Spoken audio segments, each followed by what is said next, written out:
Canvas hammocks were used by sailors for centuries, but are now only a distant memory to most.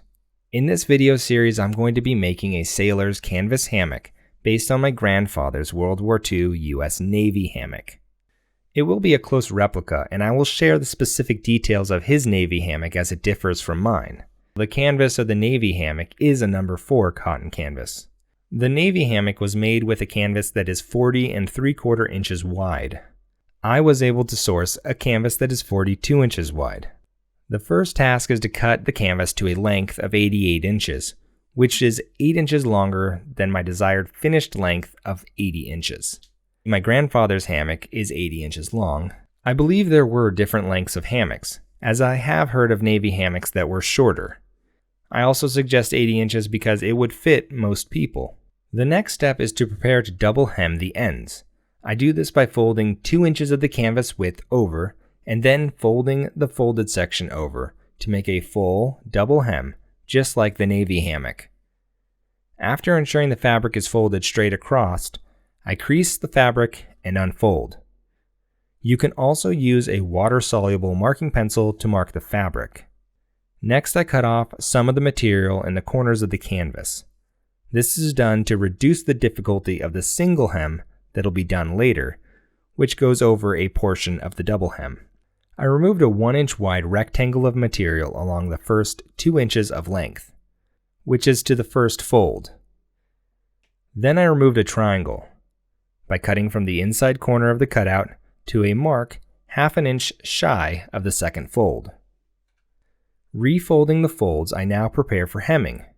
A standard sewing machine is not capable of sewing this heavy material, and rather than spending $800 on an industrial sewing machine for this project, I purchased the inexpensive Speedy Stitcher Sewing Awl. I will be using the No. 4 straight needle, fine wax polyester thread.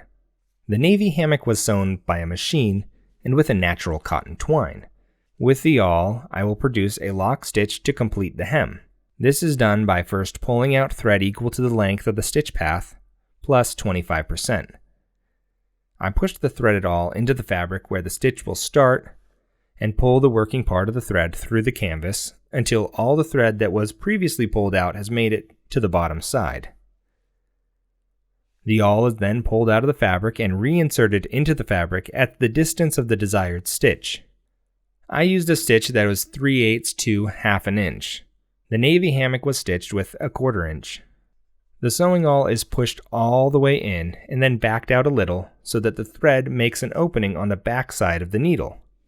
Pass the working end of the thread through the opening and pull the awl out. Snug the threads up on both sides and pull the entwined segment so it lands inside the hole in the fabric. All that is left is to repeat this for the next 39 inches. To finish the hem, pull the working end of the thread through to the top side and tie the thread off with a reef knot, which is the nautical name for a square knot. Seal the reef knot with a hot knife if using a polyester thread. This knot will be hidden when the length edge is hemmed over it. Repeat on the other side's width edge. For the length edge, I'm going to do a single hem of 3/4 of an inch. The Navy hammock was done with a 5/8 inch single hem on the length. The length edge of the Navy hammock canvas appears to be fully finished and has no cut threads, which I assume is a result of the manufacturing process it went through. My canvas's length edge was cut, but it does appear to have a fine white thread that is so far keeping it from fraying. I should probably do a double hem, but I didn't want to alter this detail. I will see if it holds up with a single hem. If not, I may need to go back and whip stitch the edge if it starts to fray. To finish the stitch, I tie the ends with a reef knot and try to hide them in the seam. Now, I was sewing much faster toward the end of the project, but it still took me about 10 hours to complete all 20 feet of this by hand. The finished width of the Navy hammock is 39.5 inches, while mine is 41 inches. Make sure to subscribe and ring the bell to be notified when my next video in this series is released.